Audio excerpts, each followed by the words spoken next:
生まれも育ちも雪国なので、雪にまつわる思い出など、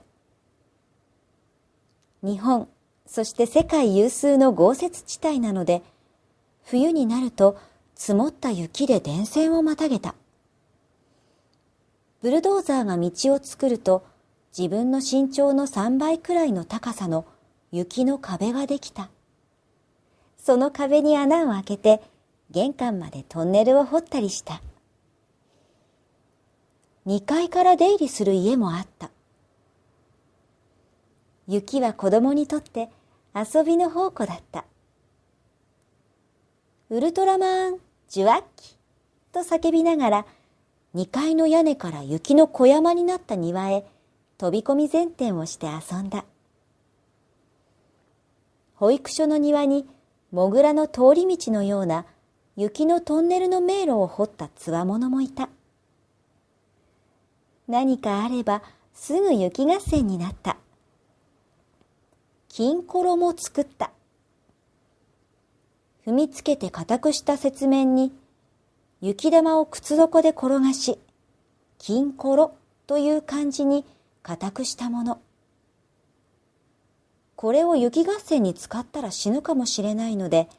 互いの金コロをぶつけ合って、どちらの金コロが割れるかを競った。雪の落とし穴も作った。雪道の途中にシャベルで穴を掘り、掘った雪の上部を板状にしたもので蓋をして、その後を軽く雪で隠したもの。それで誰かが捻挫したという話は聞かない。雪の彫刻も作った。スポーツカーの形にして座席に乗ってドライブ気分。部活の気に入らない先輩の形にして蹴り倒して鬱憤を晴らしたりもした。学校では同級生たちに手足をつかまれ、2階の教室から雪の裏庭に落とされた。逆にスカート制服の女子を仲間と一緒に落としたこともある。いじめではなく純粋に遊びなので、雪を払いながら1階の職員室の窓から中に入り、すみません、落とされました、と言えば、教師たちも笑って許してくれた。染み渡りも忘れられない。普段なら漢字機でも履かなければ歩けないのに、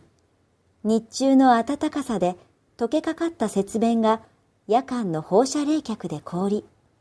朝になると踏んでもへこまないくらいに硬くなり、歩いてどこまでも渡れるようになるのである。タイヤにチェーンを巻いたオートバイで、この雪原の荒野を飛ばしたやつがいる、という噂を聞いた。当然、スキーやソリも楽しんだ。近所は山だらけなので、長靴に革ベルトの木製スキーと竹製ストックで、リフトはないが、繰り返し上り下りしたものだ。ジャンプして回転して着地するような尊敬すべき友人もいた。あまり明るくない灰色の低い空から次から次へ舞い降りてくる綿雪の群れをぼんやり眺めていると、これは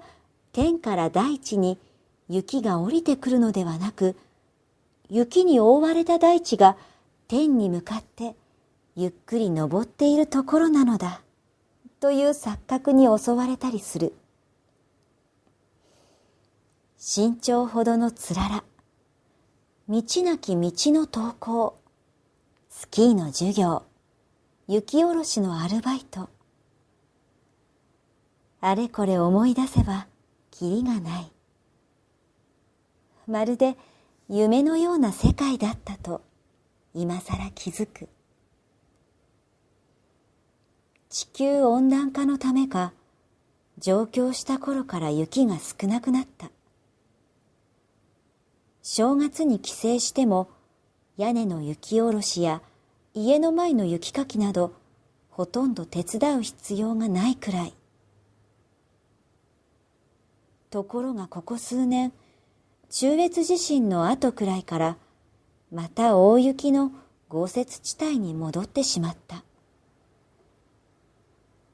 太陽黒点の影響か、あるいは氷河期に入る前兆なのかもしれない。